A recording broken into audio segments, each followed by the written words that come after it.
Hari ini kita akan belajar kembali kebenaran firman Tuhan. Kita akan selidikin beberapa hal yang penting sekali. Ternyata seseorang itu memiliki pengaruh yang besar, tergantung pengaruhnya mau dibawa kemana. Ketika hidup kita ini takut akan Tuhan, ketika hidup kita ini mencintai Tuhan, kita akan memberikan pengaruh yang baik kepada orang di sekitar kita. Bahkan kita akan menjadi berkat. Semua tindakan yang kita kerjakan, semua tindakan yang kita perbuat itu ada hitung-hitungannya di hadapan Tuhan. Entah itu perbuatan yang baik atau entah itu perbuatan yang buruk. Suatu hari, apa yang kita perbuat, kita akan mempertanggungjawabkannya di hadapan Tuhan. Suatu hari. Mulai hari ini kita mau berbuat baik seperti yang Tuhan mau, seperti yang Tuhan inginkan. Kita nggak mau bertindak sembrono, kita mau jadi orang yang ngawur, kita nggak mau jadi orang yang sembarangan, tapi kita mau melangkah hati-hati dalam setiap tindakan kita. Apa yang kita perbuat, apa yang kita lakukan, kita melakukan sesuai dengan kehendak Tuhan. Hari ini kita akan lihat sesuatu di Yosua pasal yang kedua, mulai ayat yang pertama. Hari ini kita akan buka banyak ayat, Bapak Ibu, kalau mau catat saja. Di Yosua pasal yang kedua, ayat yang pertama, Yosua bin Nun dengan diam-diam melepas dari Sitim 2 orang pengintai. Pergilah, amat-amatilah negeri itu dan kota Yeriko. Maka pergilah mereka dan sampailah mereka ke rumah seorang perempuan sundal yang bernama Rahab, lalu tidur di situ. Bapak Ibu, perhatikan, garis bawahi seorang perempuan sundal. Kenapa kok harus tidur di rumahnya perempuan sundal tersebut? Karena dia harus mengintai. Kalau perempuan sundal kan udah terbiasa banyak tamu, jadi mungkin lebih aman karena dia sedang mengintai kota Yeriko, tempatnya yang aman. Dan rumahnya perempuan sundal ini adanya di tembok Yeriko, karena temboknya itu tebal sekali, Bapak Ibu. Kemudian diberitahukan kepada Raja Yeriko, demikian tadi malam ada orang datang kemari dari orang Israel untuk menyelidiki negeri ini. Maka Raja Yeriko menyeru orang kepada Rahab, mengatakan, bawalah keluar orang yang datang kepadamu itu, lalu yang telah masuk ke dalam rumahmu, sebab mereka datang untuk menyelidiki seluruh negeri ini. Tetapi perempuan itu telah membawa dia dan menyembunyikan kedua orang itu. Berkatalah ia, memang orang-orang itu telah datang kepadaku, tetapi aku tidak tahu dari mana mereka. Dan ketika pintu gerbang tidak ditutup menjelang malam, maka keluarlah orang-orang itu. Aku tidak tahu kemana. Orang-orang itu pergi, segeralah kejar mereka, tentulah kamu dapat menyusul mereka. Tetapi perempuan itu telah menyuruh keduanya naik ke sotoh rumah dan menyembunyikan mereka di bawah timbunan batang rami yang ditebarkan di atas sotoh itu. Maka pergilah orang-orang itu mengejar mereka ke arah sungai Yordan, ke tempat penyeberangan, dan ditutuplah pintu gerbang segera sesudah pengejar-pengejar itu keluar. Tetapi sebelum kedua orang itu tidur, naiklah perempuan itu mendapatkan mereka di atas sotoh dan berkata kepada orang-orang itu, aku tahu bahwa Tuhan telah memberikan negeri ini kepada kamu dan bahwa kengerian terhadap kamu telah menghinggapi kami dan segala penduduk negeri gemetar menghadapi kamu. Sebab kami mendengar bahwa Tuhan telah mengeringkan air laut Teberau di depan kamu ketika kamu berjalan keluar dari Mesir. Dan apa yang kamu lakukan kepada kedua raja orang Amori yang di seberang sungai Yordan itu, yakni Sihon dan Og, telah kamu tumpas. Ketika kami mendengar itu, tawarlah hati kami, jatuhlah semangat setiap orang yang menghadapi kamu, sebab Tuhan Allahmu ialah Allah langit di atas dan di bumi di bawah.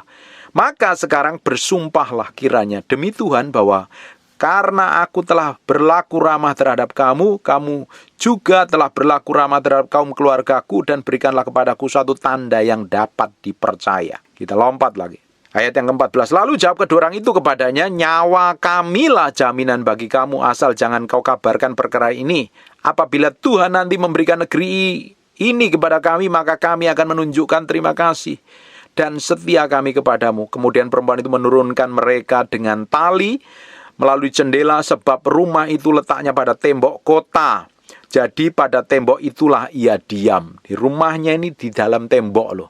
Karena temboknya itu gede sekali. Bapak Ibu nanti baca seluruh perjalanan Yosua ketika meruntuhkan kota Yeriko.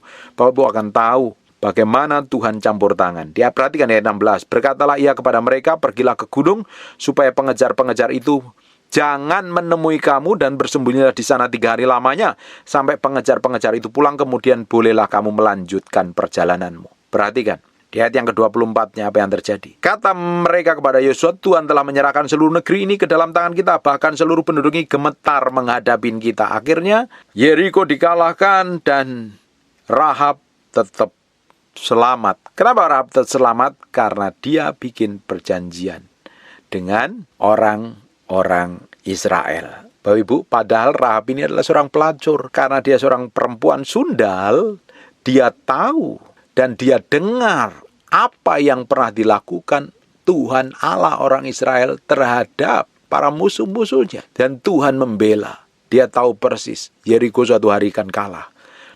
Padahal ini dia punya sikap baik. Coba sekarang kita akan lihat ya. Di Ibrani pasal yang ke-11 ayat 31. Karena imam, maka Rahab perempuan sundal itu tidak turut binasa bersama-sama dengan orang-orang durhaka karena ia telah menyambut baik pengintai-pengintai itu.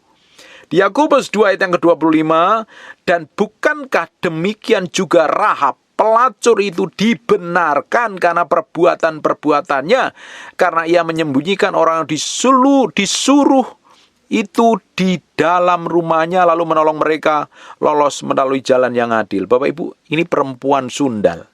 Di dalam perjanjian lama disebutnya perempuan sundal, di Ibrani disebut perempuan sundal, di Yakobus disebutnya pelacur.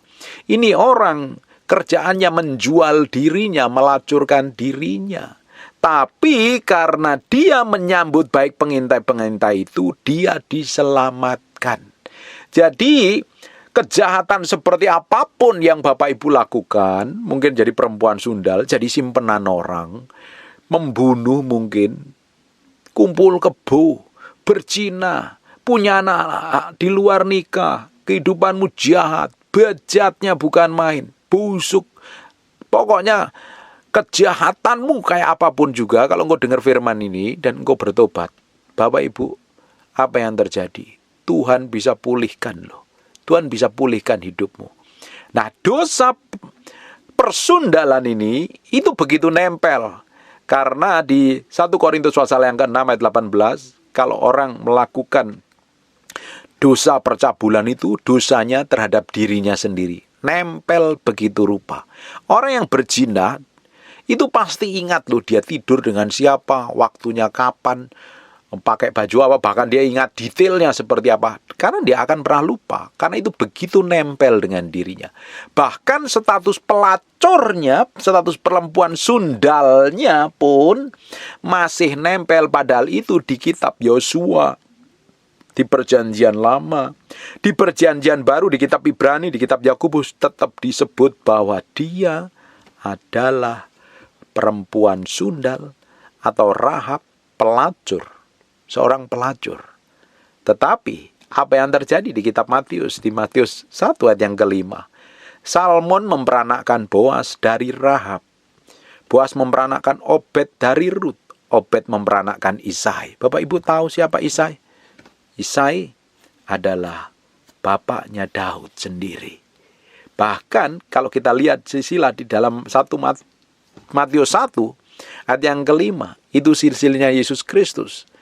Karena ada seorang pelacur yang bertobat loh. Begitu powerful dan dahsyatnya kuasa pertobatan itu. Makanya latar belakang seseorang itu tidak terlalu penting. Ketika dia bertobat dan balik sama Tuhan, Tuhan sanggup pulihkan. Tuhan sanggup memulihkan kondisi sehancur apapun juga. Sebejat apapun juga. Kita akan lihat beberapa kasus yang lain. Ini ada perempuan-perempuan yang sundal. Perempuan-perempuan pelacur. Perempuan-perempuan yang dianggap secara sosial rendah. Tetapi ketika dia balik sama Tuhan, dia bertobat, justru dipakai Tuhan luar biasa. Ketika engkau dengar hari ini apa yang saya sampaikan ini, engkau melakukan dosa dan kejahatan kayak apapun, juga di hadapan Tuhan, Tuhan sanggup pulihkan hidupmu loh. Bahkan Tuhan sanggup promosi. Bahkan Tuhan sanggup berkatin seluruh anak cucumu. Tapi ketika engkau dengar firman dan engkau gak mau bertobat, apa yang terjadi? Jatah yang Tuhan berikan atas hidupmu, akhirnya tidak sampai ke dalam tangan anak cucumu. Bahkan bukan kasih karunia yang turun, justru murka Tuhan. Bapak Ibu lihat keturunannya Saul, habis total, lenyap semuanya. Keturunannya Imam Eli, mati semuanya, habis semuanya. Padahal ini orang yang dulunya kenal Tuhan, ngalami Tuhan secara luar biasa. Habis total. Karena tidak ada pertobatan. Selama engkau bertobat dan balik sama Tuhan, sejahat apapun, sehitam apapun perbuatan yang kamu pernah perbuat di masa lalu, lupakan dan fokus kepada Tuhan. Tuhan sanggup memulihkan. Dengerin baik-baik. Kalau engkau selama ini udah menjual diri jadi seorang simpenan orang, mungkin jadi pelacur, ada masa depan di hadapan Tuhan. Tapi kalau engkau masih senang dengan perbuatanmu dan engkau tetap melakukan hal seperti itu terus, apa yang terjadi? Engkau akan mengalami kehancuran, bukan mengalami breakthrough dan terobosan. Justru engkau akan babak belur. Dari apa yang kamu perbuat, apa yang kamu lakukan, engkau tidak akan pernah mengalami breakthrough dan terobosan. Hari ini kita mesti belajar berubah. Bapak Ibu, dosa perzinahan itu nempel dengan diri kita loh. Makanya hari ini, sekalipun kau melakukan dosa, bertobat dan balik sama Tuhan, Tuhan akan pulihkan hidupmu.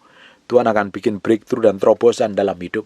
Tuhan akan catat pertobatanmu hari ini. Belum terlambat, masih tersedia kasih karunia-Nya di hadapan Tuhan. Amin. Mungkin kau nggak jual diri, tapi kau disimpan disimpan oleh lelaki orang lain. Bapak Ibu, kalau engkau tetap melakukan kejahatan seperti itu, hidupmu akan hancur, Bapak Ibu. Kau menghancurkan keluarga orang lain. Mungkin kau dicukupin, dibiayain oleh orang, tapi engkau menghancurkan seseorang yang sedang memiliki suami. Toh suaminya itu belum bertobat, makanya dapat dirayu dan jatuh pada pelukanmu. Kalau engkau melakukan hal seperti itu, tinggalkan, mulai bertobat balik sama Tuhan. Kalau engkau masih tetap hanya sekedar mencari kepuasan duniawi, kepuasan daging, dan engkau hanya cari, ngejar hal sesuatu yang hampa dan sia-sia, engkau tidak akan pernah temukan kedamaian dalam hatimu. Justru yang kau dapatin, hidupmu akan mengalami kekacauan. Hari ini belajar, taruh hatimu sepenuhnya di hadapan Tuhan. Minta hikmat Tuhan, minta kekuatan Tuhan. Bapak Ibu, kalau engkau bertobat, engkau akan memiliki pengaruh. Tetapi kalau engkau nggak bertobat, engkau juga memiliki pengaruh, tapi pengaruh yang buruk. Mempengaruhi mungkin laki-laki lain. Mungkin mempengaruhi perempuan-perempuan. Karena yang bersundal tidak hanya hari ini, tidak hanya perempuan. Laki-laki pun banyak yang bersundal kok. Disimpan orang, berzina, selingkuh, dan lain sebagainya. Jadi simpenan. Kalau engkau sedang bersundal, dengerin baik-baik. Engkau memberi pengaruh buruk. Engkau menghancurkan seseorang. Bahkan engkau menghancurkan masa depanmu sendiri. Kalau engkau bertobat, hidupmu dipulihkan Tuhan dan engkau akan memiliki pengaruh yang luar biasa di hadapan Tuhan. Rahab di perjanjian lama adalah seorang perempuan sundal, seorang pelacur yang menjual dirikan, yang menjajakan dirinya. Tapi karena dia menyelamatkan pengintai itu, dia diselamatkan dari penumpasan orang Israel terhadap orang-orang Yeriko. Dia diselamatkan karena perbuatan baik itu dia dicatat. Dan ternyata dari keturunannya melahirkan seorang raja yang luar biasa. Powerful enggak? Perbuatan baiknya dicatat. Hari ini, kalau engkau ingin mencatat sejarah yang baik tentang generasi yang akan datang, mulai ambil keputusan untuk berubah dan bertobat dan balik sama Tuhan. Engkau mulai sejarah yang baru, tinggalkan dosa dan semua kejahatan-kejahatan yang tidak berkenan di hadapan Tuhan itu. Tinggalkan semuanya dan fokus sama Tuhan. Maka engkau akan memulai sejarah baru tentang masa depan yang baru. Kalau engkau ingin melihat masa depanmu seperti apa, dimulainya dari sekarang. Kalau engkau memulai dengan pertobatan dan hidup takut akan Tuhan, hidup kudus di hadapan Tuhan, engkau akan menikmati masa depan yang penuh pengharapan. Tapi kalau hari ini engkau memulai dengan kehancuran, ngikutin keinginan daging dan hawa nafsumu, nanti masa depanmu juga akan tidak jauh berbeda dengan hari ini. Ambil keputusan untuk memulai sejarah yang baru bersama Kristus. Ujung hidupmu akan mengalami sesuatu yang ilahi. Ujung hidupmu akan dipromosi. Ujung hidupmu akan mengalami sesuatu yang dahsyat, yang Tuhan akan buat pemulihan. Bahkan anak cucumu pun diberkatin Tuhan. Amin. Kita lihat lagi di Yohanes pasal yang keempat, mulai ayat yang pertama. Ketika Yesus mengetahui bahwa orang-orang Farisi telah mendengar bahwa ia memperoleh dan membaptis murid-murid lebih banyak daripada Yohanes. Meskipun Yesus sendiri tidak membaptis, melainkan murid-muridnya. Ia pun meninggalkan Yudea dan kembali ke Galilea. Ia harus melintasi daerah Samaria. Maka sampailah ia di sebuah kota di Samaria yang bernama Sikar, dekat tanah yang diberikan Yakub dahulu kepada anaknya Yusuf. Di situ terdapat sumur Yakub. Yesus sangat letih oleh perjalanan karena ia duduk di pinggir sumur itu. Hari kira-kira pukul 12. Maka datanglah seorang perempuan Samaria yang hendak menimba air. Kata Yesus kepadanya, berilah aku minum. Bapak Ibu, bayangkan. Yesus bukan kurang kerjaan, dia siang-siang ke pinggir sumur, dia punya rencana. Bapak Ibu, ketika dia duduk di pinggir sumur, dia ketemu seorang perempuan Samaria yang hendak menimba air. Ini perempuannya loh. Karena hidupnya tidak benar, makanya cari airnya siang-siang. Siang-siang kan Bapak Ibu tahu panasnya luar biasa. Dia menghindarin bertemu dengan orang banyak. Kalau bertemu dengan orang banyak, mungkin dia jadi pergunjingan. Itu kan suaminya banyak. Itu kan tukang kawin cerai dan lain sebagainya. Tetapi ketika ketemu Yesus sikapnya berbeda. Banyak orang Kristen hari ini ketika melihat orang yang berdosa melalui perbuatannya, melalui sikapnya, melalui tindakannya, bersikap sinis, jahat, menghakimi, merasa dia paling benar sejagat raya. Bapak Ibu, kita semua ini orang berdosa. Saya pun dulunya sebelum sungguh-sungguh di hadapan Tuhan, saya ini orang bejat, saya ini orang berdosa, orang nggak layak. Apalagi sekarang jadi pendeta. Mana bisa sih kalau ngelihat masa lalu saya? Karena kasih karunia Tuhan saja. Jadi hari ini jangan kau membanggakan diri. Karena apa yang kamu perbuat hari ini? Mentang-mentang kau melakukan dosa, kau melakukan pelanggaran ketika ada orang berdosa, bikin kesalahan, dan kau sinis menghakimi mereka. Merasa kamu menjadi wakilnya Tuhan, bisa menghakimi, berkata-kata kasar dan lain sebagainya. Apakah itu berkenan di hadapan Tuhan? Yesus berbeda sekali ketika ketemu perempuan ini. Berilah aku minum, sebab murid-muridnya telah pergi ke kota membeli makanan. Maka kata perempuan Samaria itu kepadanya, masakan engkau seorang Yahudi minta minum padaku seorang Samaria?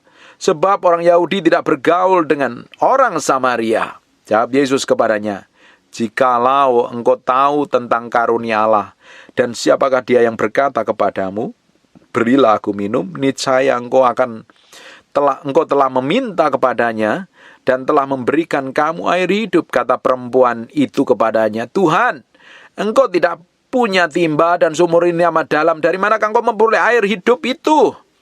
Padahal Yesus kan dekat sumur itu tujuannya bukan untuk ngambil air. Tujuannya untuk bertemu dengan perempuan ini. Tuhan selalu melihat sisi baik seseorang.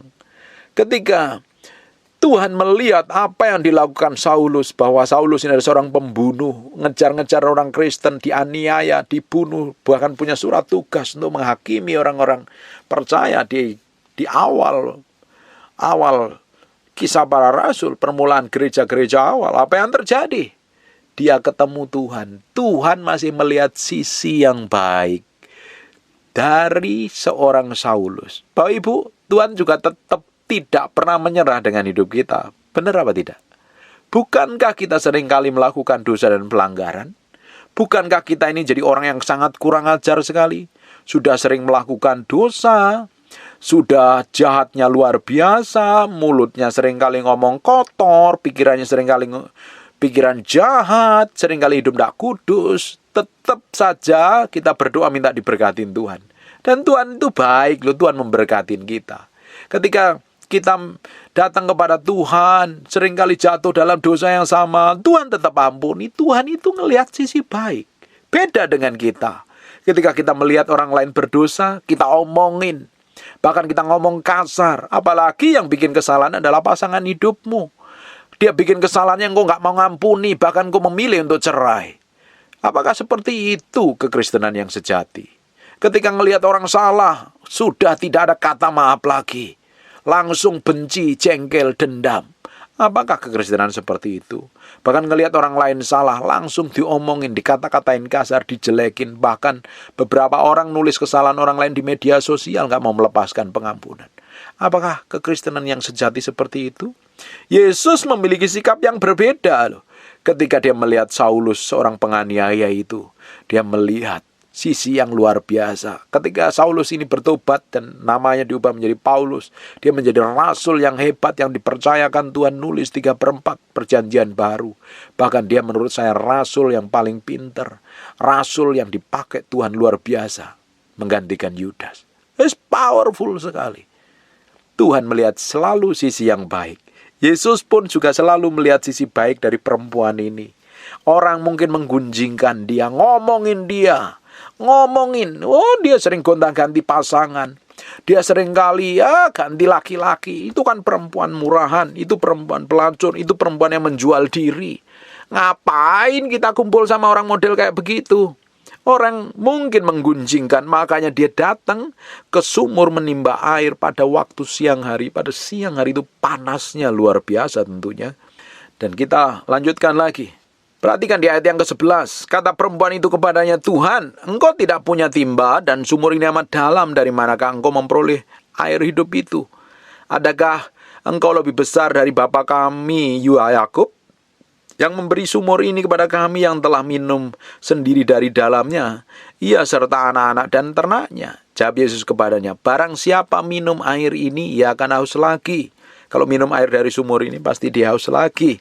Tetapi barang siapa minum air yang akan kuberikan kepadanya, ia tidak akan haus untuk selama-lamanya. Sebaliknya, air yang kuberikan kepadanya akan menjadi mata air di dalam dirinya dan terus memancar sampai pada kehidupan yang kekal. Kata perempuan itu kepadanya, Tuhan, berikanlah aku air itu supaya aku tidak haus dan tidak usah datang lagi ke sini untuk menimba air. Kata Yesus kepadanya, pergilah, panggillah suamimu dan datanglah ke sini. Perempuan ini minta air dan Yesus menawarkan air, tapi apa yang dikatakan Yesus ketika perempuan ini minta air? Pergilah, panggillah suamimu dan datanglah ke sini. Kan gak nyambung Bapak Ibu. Dia minta air, tetapi Yesus tanya, pergilah panggil suamimu dan datang ke sini. Kata perempuan itu, aku tidak mempunyai suami, kata Yesus kepadanya. Tepat katamu bahwa engkau tidak mempunyai suami. Sebab engkau telah mempunyai 5 suami, dan yang ada sekarang padamu bukanlah suamimu. Dalam hal ini engkau berkata benar. Kata perempuan itu kepadanya, Tuhan, nyata sekarang padaku bahwa engkau seorang nabi.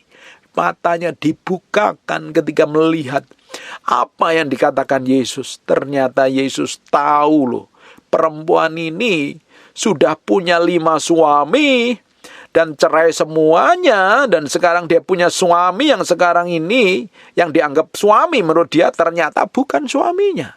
Bisa saja laki-laki lain dia kumpul kebo tanpa pernikahan yang sah. Bukankah itu yang luar biasa yang Yesus katakan? Dan perempuan itu melihat apa yang dikatakan Yesus. Tepat, dia tahu persis. Dia ini adalah seorang yang luar biasa. Kita lanjutkan lagi. Ayat yang ke-20, nenek moyang kami menyembah di atas gunung ini, tetapi kamu katakan bahwa Yerusalem adalah tempat orang menyembah. Kata Yesus kepadanya, percayalah kepadaku, hai perempuan-perempuan. Hai perempuan, saatnya akan tiba bahwa kamu akan menyembah Bapa bukan di gunung ini, bukan juga di Yerusalem. Kamu menyembah apa yang tidak kamu kenal, kami menyembah apa yang kami kenal. Sebab keselamatan datang dari bangsa Yahudi.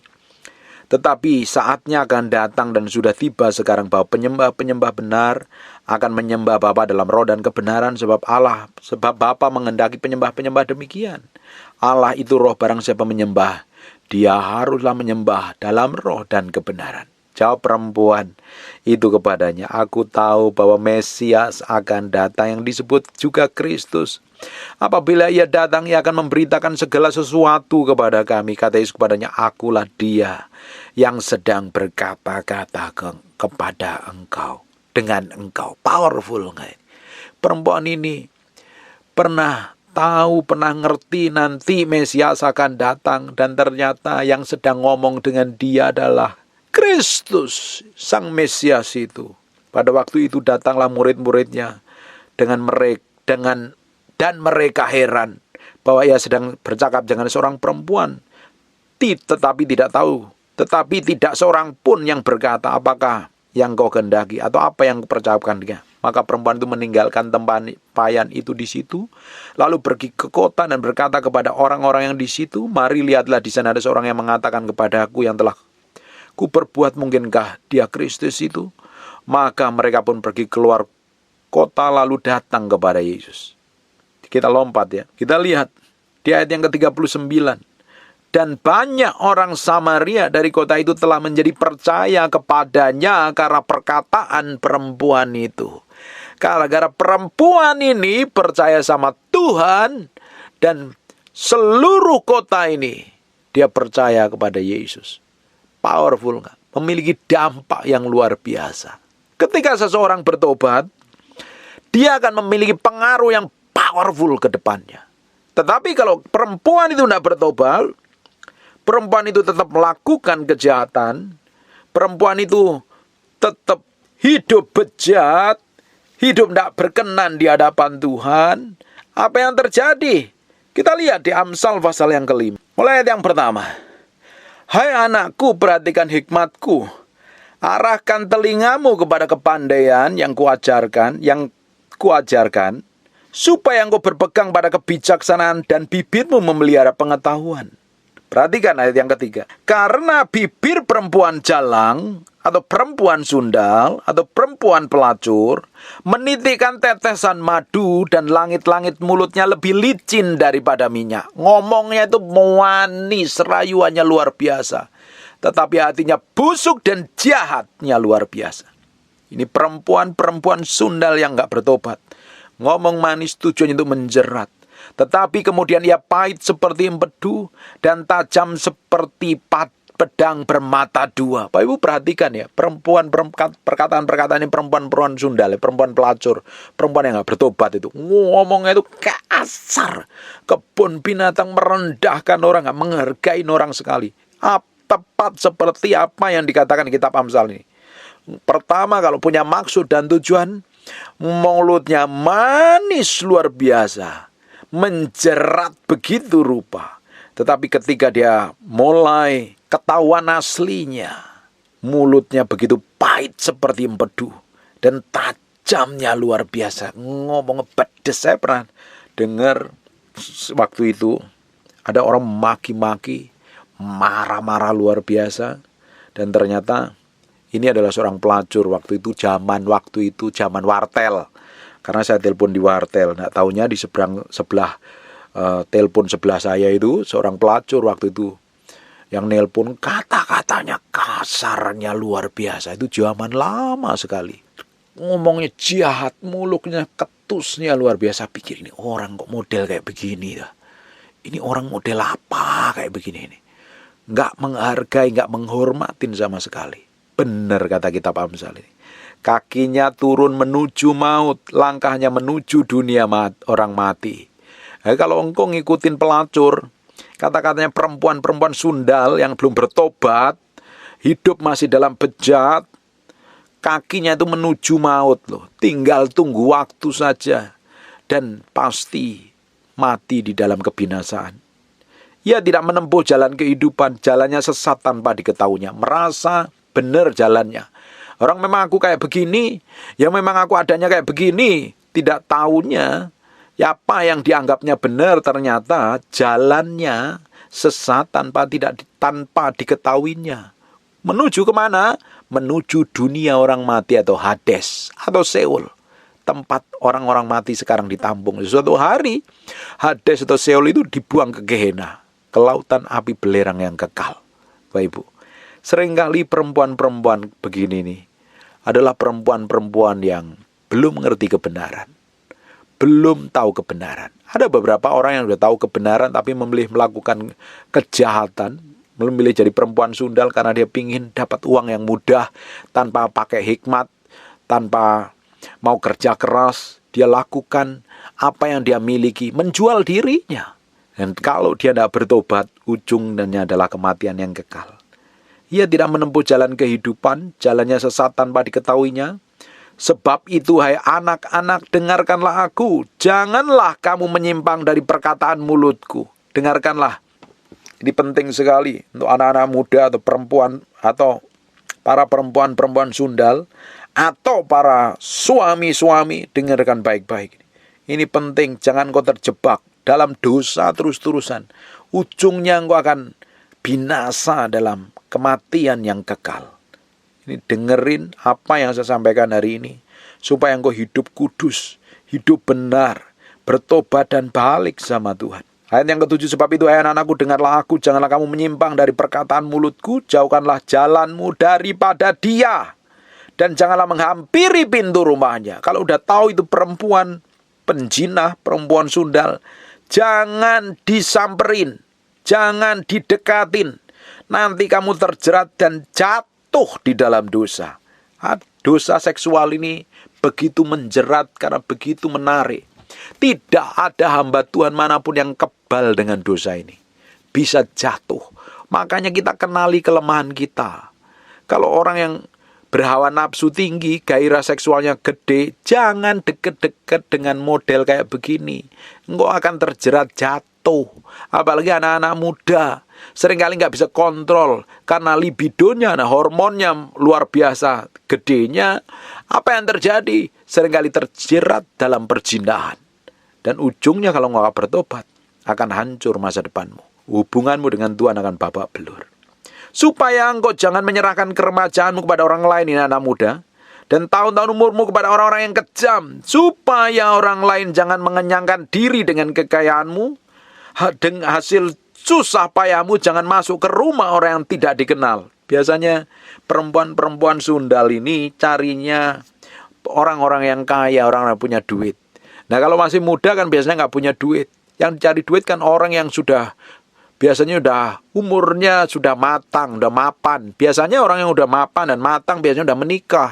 Nah kebanyakan kan jadi pelakor. Ngerebut suami orang. Kalau nggak ngerebut istrinya orang. Itu jahatnya bukan main loh. Tanpa kamu sadarin jalanmu menuju maut. Dan ujungnya engkau akan tinggal tetap di dunia orang mati. Mati dalam kekekalan. Hati-hati. Kalau engkau tidak mau bertobat hari ini, ujung hidupmu akan ke sana. Dalam kebinasaan yang kekal. Para laki-laki dengerin baik-baik ini. Supaya orang lain jangan mengenyangkan diri dengan kekayaanmu. Mereka yang disasar adalah duit. Para pelakor itu yang dikejar apa sih? Uang. Makanya dia ngerebut suami orang. Seperti orang yang tidak laku itu loh. Saya perhatikan orang sekarang seringkali saya ngonselingin para ibu-ibu yang suaminya direbut para pelakor. Ternyata pelakor itu yang diincar hanya duitnya. Tapi suaminya kebanyakan para lakinya dibutakan dengan cinta palsu. Ngomong manis. Karena apa? Perempuan jalang menitikkan tetesan madu. Bibirnya manis, langit-langitnya lebih licin daripada minyak. Pinter ngerayu. Makanya para istri yang suamimu dibawa kabur perempuan sundal, engkau meski berkaca, engkau meski melihat, lihat kekurangan dan rubah cara ngomongmu, cara berdandanmu, cara bersikapmu, caramu melayani harus melebihi perempuan sundal tersebut. Kalau engkau masih di bawahnya perempuan sundal, cara melayani suamimu akan lebih tertarik dengan perempuan sundal. Makanya belajar ngomong yang manis. Belajar menghormatin suami. Jangan dicurigain, jangan cerewet. Bapak Ibu, perhatikan baik-baik ya. Ketika suamimu mungkin pulang kerja, sudah lelah, capek. Kalau dia makan, temenin, gak usah diajak ngomong. Cukup ditemenin saja, dilayani dengan baik, dia udah happy loh. Dia kalau udah kenyang, dia fokusnya nanti ke kamu. Jangan banyak ngomong, jangan banyak nuntut.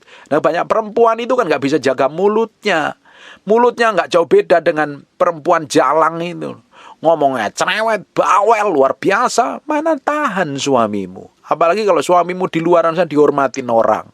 Punya nama baik, punya nama besar. Di rumah kayak kucing kecemplung got. Karena betapa gianas dan gialak istrinya. Apakah dia bisa tahan? Lama-lama dia nggak bakalan tahan. Banyak orang pingin mengharap suaminya berubah. Tapi dirinya sendiri nggak mau berubah. Dengerin baik-baik ibu-ibu.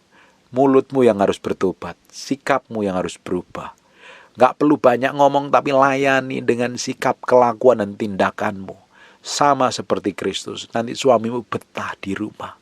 Lakukan mulai hari ini. Pak, saya udah lakukan yang terbaik. Tetap lakukan. Sampai kapan? Sampai suamimu bertobat dan berubah. Kalau enggak, dia akan tetap hartanya dihabisin oleh perempuan-perempuan sundal tersebut. Makanya wanita-wanita harus lebih pintar bagaimana melayani suaminya dengan baik. Jangan sembarangan, jangan sembrono, jangan bertindak semaumu sendiri, seenak perutmu sendiri. Belajar hormatin dan hargai. Kurangin ngomong yang tidak penting, apalagi nyakitin dan merendahkan. Dengan sikap, tindakan, dan perlakuanmu, kau akan melihat pemulihan yang ajaib dan dahsyat. Para suami, hati-hati ketika engkau ketemu dengan perempuan-perempuan yang mulutnya manis di luaran sana. Tetap yang terbaik adalah pasangan hidup kita kok. Dia yang tahu kita, dia yang ngerti kita.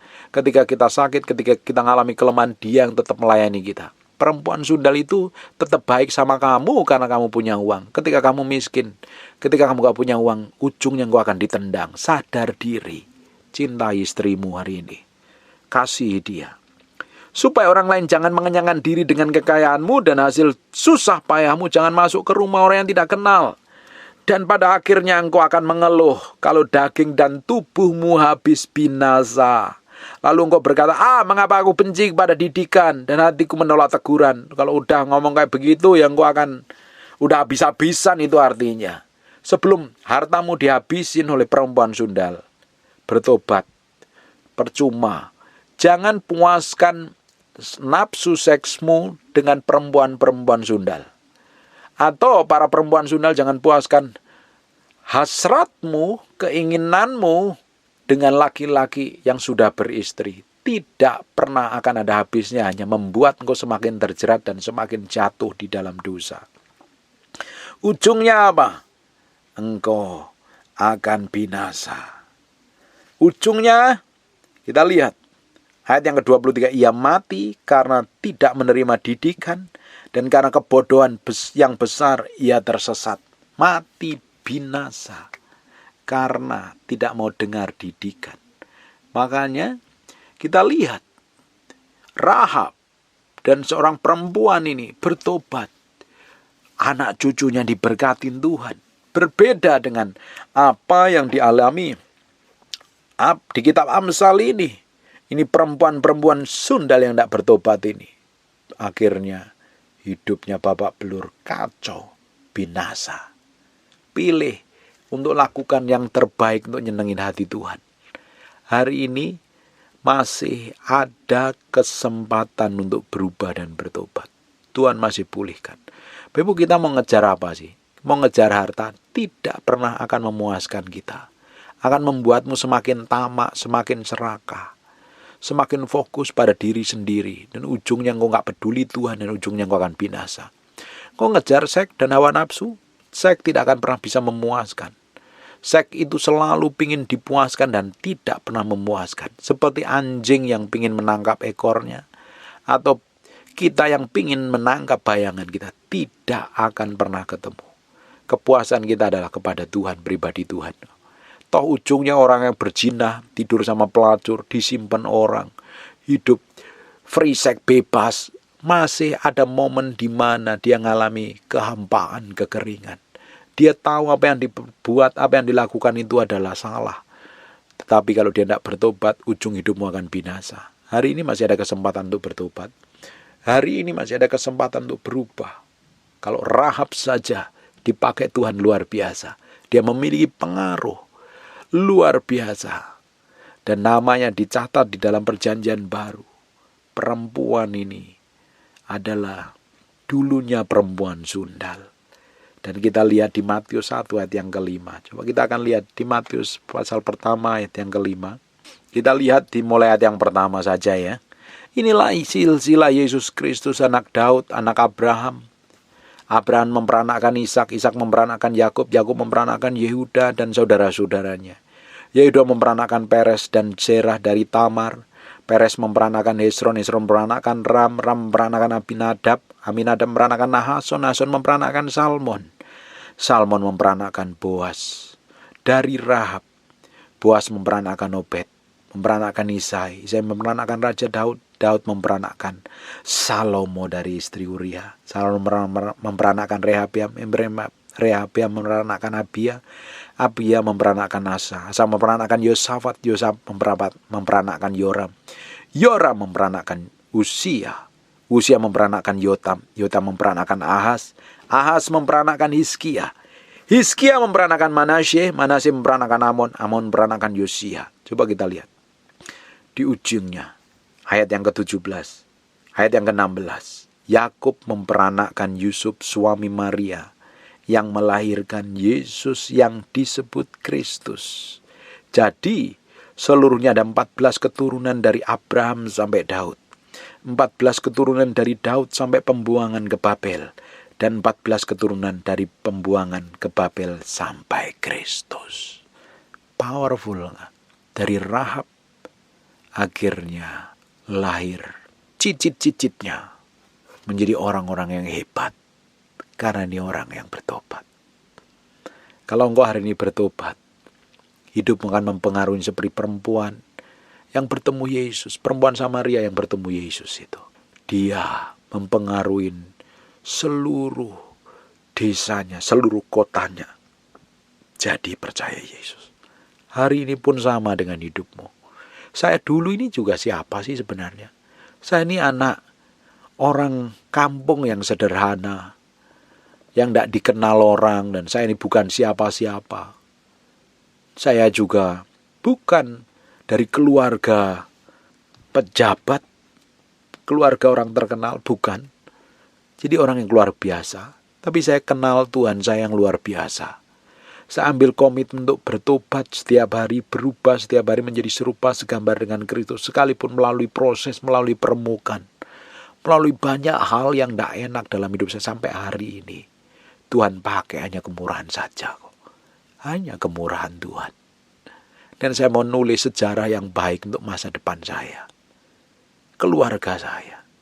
Bapak Ibu juga lakukan yang sama. Engkau bisa menulis sejarah yang baik untuk keluargamu, anak cucumu, menjadi keluarga yang dipakai Tuhan dan diurapin Tuhan. Tapi dimulainya hari ini, bertobat, sungguh-sungguh balik sama Tuhan. Engkau akan memiliki pengaruh yang powerful dan dahsyat. Amin. Saya berdoa engkau bisa ngambil keputusan yang benar untuk mencari Tuhan dengan sungguh-sungguh. Dibutuhkan komitmen untuk cari Tuhan, bertobat, balik sama Tuhan, dan Tuhan akan pulihkan seluruh hidup kita. Tidak ada hal yang hancur yang tidak sanggup Tuhan pulihkan. Tuhan sanggup memulihkan. Tidak ada hal yang serusak apapun yang Tuhan gak sanggup pulihkan. Tuhan sanggup pulihkan. Amin. Ada masa depan yang luar biasa bersama Yesus Kristus Tuhan. Dimulainya hari ini. Tutup matamu, tutup Alkitabmu, kita berdoa. Bapa, terima kasih buat firman-Mu. Kami kembalikan segala hormat, pujian, pengagungan buat Raja kami yang maha mulia. Berkati setiap orang yang mendengar firman yang Mu sampaikan ini. Dan kami materaikan firman ini dengan darah domba nempel dalam hati kami berhari-hari, berminggu-minggu, berbagai dan jadi kehidupan. Berkati Tuhan, anak-anak-Mu yang setia, mencintai-Mu dan mengasihi-Mu. Apa saja yang dikerjakan tangannya Tuhan bikin berhasil. Engkau sertai, Engkau promosi, Engkau ubahkan, Engkau sembuhkan. Engkau sendiri yang membawa ke dalam level di mana yang sudah Engkau tentukan dalam hidup mereka. Dan mau berdoa untuk orang-orang yang sakit dan mengalami kelemahan tubuh. Kamu berdoa dalam nama Yesus. Semua sakit, penyakit, dan kelemahan tubuh, be healed in Jesus' name. In Jesus' name. Jadilah engkau tahir. Jadilah engkau sehat. Jadilah engkau sembuh. Jadilah engkau pulih. Jadi seperti aku doakan dan katakan. Dalam nama Yesus. Haleluya. Amin. And God bless you. Percuma kalau kita datang ibadah ini, kalau Bapak Ibu gak terima sesuatu. Bapak Ibu akan terima sesuatu ketika roh Tuhan mengurapimu. Engkau pulang jadi orang yang diurapin Tuhan. Bangkit berdiri sama-sama.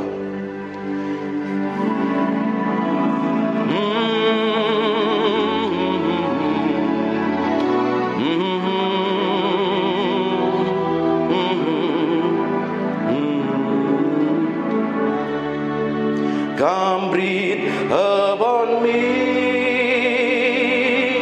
breath of God, breathe upon me.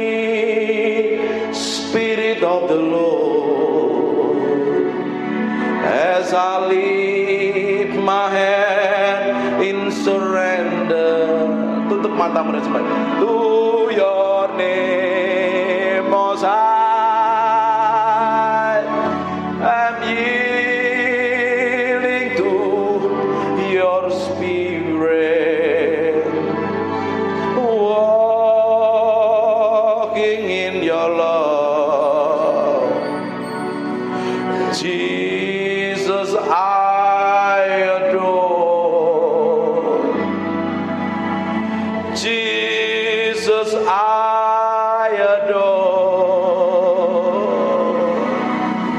Jesus, I adore your holy name. Come breathe upon me, breath of God. Breathe upon me, Spirit of the Lord. As I lift my hand in surrender to your name, Most High, I'm yielding to your spirit, walking in your love. Jesus, I adore. Jesus, I adore. Jesus, I adore your holy name. Mekirebekunomo santikini. Terus Tuhan. Inara lamanya siribini mianamu. Ini miana nalamu. Terus angkat suaramu sembah Dia. Maka namanya sirimiana nama. Terus sembah Dia. Nyanyikan mazmur yang keluar dari hatimu, sembah Dia.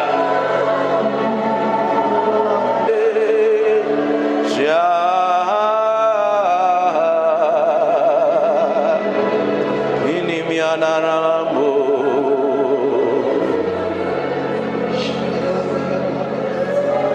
Terus Tuhan, biar pengurapan-Mu turun dalam ruangan ini. Buat sesuatu yang berbeda siang hari ini. Bukan karena kami, tapi karena Engkau.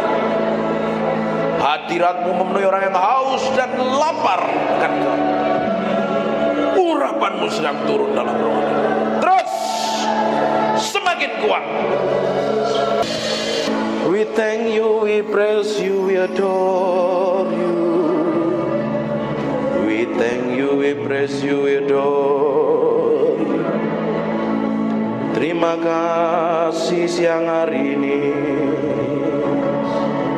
Terima kasih Tuhan. Terima kasih.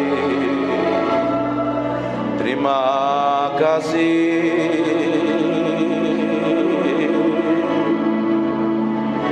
Di dalam hadirat-Mu kami diupahkan mengenal Engkau. Di dalam hadirat-Mu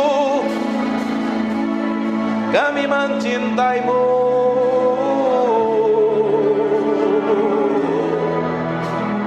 Mencintai-Mu, Roh Kudus. Roh Kudus.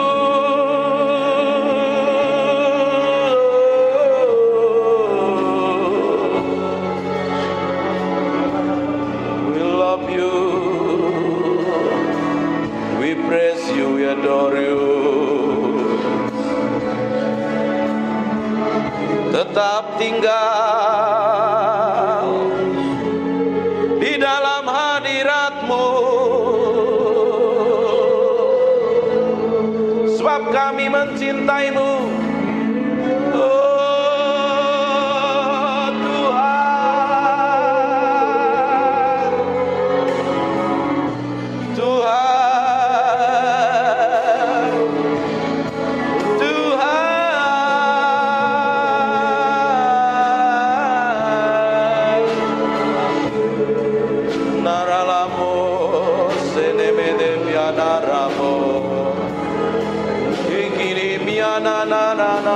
se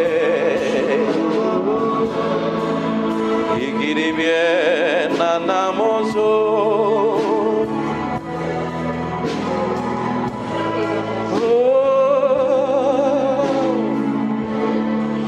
We praise you, we praise you, we praise you. We praise you, we praise you.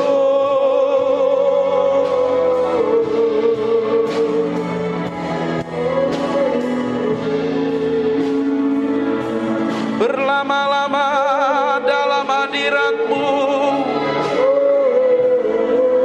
menikmati kuasa-Mu, Tuhan.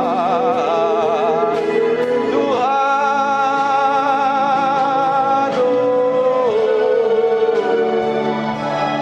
inanana lamore, ikinemiananaranamu. Terima kasih Tuhan. Biar roh hikmat wahyu turun di antara kami, menyingkapkan pribadi-Mu yang ajaib, sehingga kami mengerti kehendak-Mu, berjalan dalam pusat hati-Mu, oh Tuhan. Siang hari ini urapi kami semua tanpa terkecuali. Kami adalah orang yang mencintai-Mu dan mengasihi-Mu.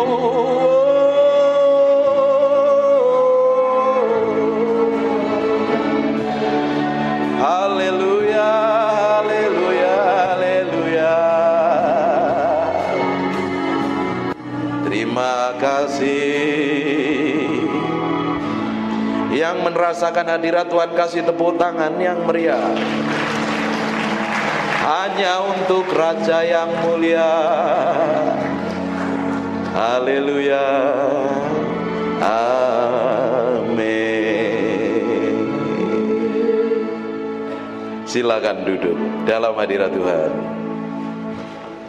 Tutup matamu, disembah Tuhan. Aku impartasikan apa yang aku punya yang datangnya daripadamu itu. Dalam nama Yesus.